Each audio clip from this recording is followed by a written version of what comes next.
മുഖ്യമന്ത്രി ചർച്ചകൾ നിർത്തണമെന്ന ലീഗിന്റെയും കെപിസിസിയുടെയും നിർദ്ദേശത്തിന് ചെവി കൊടുക്കാതെ കെ സുധാകരൻ ഇത്തരം ചർച്ചകൾ സർവ്വസാധാരണമാണെന്ന് സുധാകരൻ പറഞ്ഞു. ഫലത്തിന് മുന്നോടിയുള്ള ചർച്ചകളെ വീണ്ടും ന്യായീകരിക്കുകയാണ് കെ സുധാകരൻ. അദ്ദേഹത്തിന്റെ വാക്കുകളിലേക്ക്. ചർച്ചകൾ നടന്നാലല്ലേ തീരുമാനങ്ങൾ വരൂ, തീരുമാനം വന്നാലല്ലേ കാര്യങ്ങൾ നടക്കൂ. ഇല്ല, എന്താ ക്ഷീണം? പാർട്ടി ചർച്ച ചെയ്യുമ്പോൾ പാർട്ടി ചർച്ച നടത്തുന്ന തീരുമാനങ്ങളിൽ എന്താണ് പ്രശ്നം വരേണ്ടത്? എന്താ അത്ഭുത? കേരളത്തിൽ ഇതിനു മുമ്പൊന്നും ഇലക്ഷൻ നടന്നിട്ടില്ലേ? ഇലക്ഷന്റെ റിസൾട്ട് വരാനൊക്കെ കഴിയുന്നതിന് മുമ്പ് തന്നെ ചർച്ച തുടങ്ങലില്ലേ? വിഷ്ണു പ്രസാദാണ് വിവരങ്ങളുമായുള്ളത്. വിഷ്ണു, കെ സുധാകരനേക്കാൾ രൂക്ഷമായ ഭാഷയിലാണ് എം.കെ. രാഘവൻ ചില കാര്യങ്ങൾ പറഞ്ഞത്. എം.പിമാരോട് മത്സരിക്കണമെന്ന് ആവശ്യപ്പെട്ടിരുന്നു. വിജയസാധ്യതയില്ലാത്ത സീറ്റുകൾ പിടിച്ചെടുക്കണമെന്ന് ആവശ്യപ്പെട്ടിരുന്നു. പിന്നീട് ഹൈക്കമാൻഡല്ല, കേരളത്തിൽ നിന്നുള്ള നേതാക്കളാണ് എം.പിമാർ മത്സരിക്കേണ്ട എന്ന തീരുമാനമെടുത്തത്. അത് ഹൈക്കമാൻഡിന്റെ തലയിലിടണ്ട എന്ന് അദ്ദേഹം പറയുന്നു. ഒപ്പം ഈ മുഖ്യമന്ത്രി സ്ഥാന ചർച്ചകൾ തുടങ്ങിയത് എറണാകുളത്ത് നിന്നാണ് എന്ന് വി.ഡി. സതീശനെ പരോക്ഷമായി സൂചിപ്പിച്ചുകൊണ്ട്, ഷിയാസിന്റെ പരാമർശങ്ങളെ സൂചിപ്പിച്ചുകൊണ്ട് പറയുന്നു. അതായത് ഈ മുഖ്യമന്ത്രി കസേര സംബന്ധിച്ച തർക്കങ്ങൾക്കും വാദങ്ങൾക്കും പ്രതിവാദങ്ങൾക്കും ഒരറുതിയുമില്ല ഹൈക്കമാൻഡ് എത്ര തന്നെ ആഗ്രഹിച്ചാലും എന്നാണോ?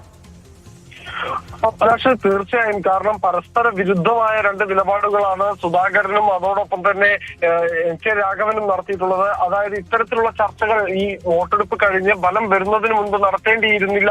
ഇത്തരം ചർച്ചകൾ തുടങ്ങി വെച്ചത് ഷിയാസ് ആണ്. ഇപ്പോൾ അത് കോൺഗ്രസിന്റെ കയ്യിൽ നിന്ന് പോയി, സൈബർ അംഗങ്ങളുടെ കയ്യിൽ നിന്ന് പോയി, ഇപ്പോൾ ആരൊക്കെയോ നുഴഞ്ഞു കയറി ആ ചർച്ച കൂടുതൽ നാശമാക്കാൻ നോക്കുന്നു തുടങ്ങി വലിയ ആരോപണങ്ങളായിരുന്നു എം.കെ. രാഘവൻ രാവിലെ നടത്തിയിട്ടുണ്ടായിരുന്നത്. എന്നാൽ താൻ നടത്തിയ പ്രസ്താവനകളിൽ മുഖ്യമന്ത്രി സ്ഥാനത്തേക്ക് ആരുടെയെങ്കിലും പേര് നിർദ്ദേശിച്ചതിലോ യാതൊരു തെറ്റുമില്ല എന്ന നിലപാട് ആവർത്തിക്കുകയാണ് കെ സുധാകരൻ.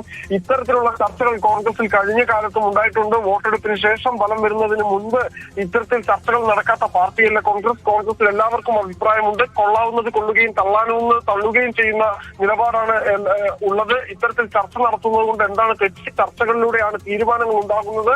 മുഖ്യമന്ത്രിയെ തീരുമാനിക്കുന്ന ഹൈക്കമാൻഡ് തുടങ്ങിയ പ്രസ്താവനകളാണ് സുധാകരന്റെ ഭാഗത്തു നിന്നുള്ളത്.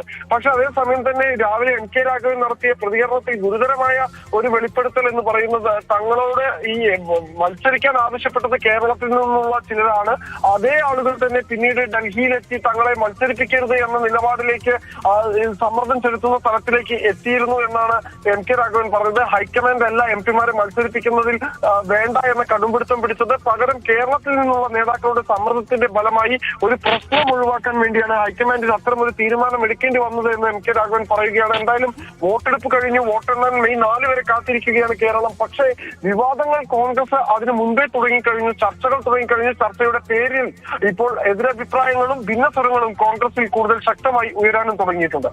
ശരി, വിഷ്ണുപ്രസാദാണ് ഡൽഹി ചർച്ചകൾ സംബന്ധിച്ച വിശദാംശങ്ങൾ നൽകിയത്.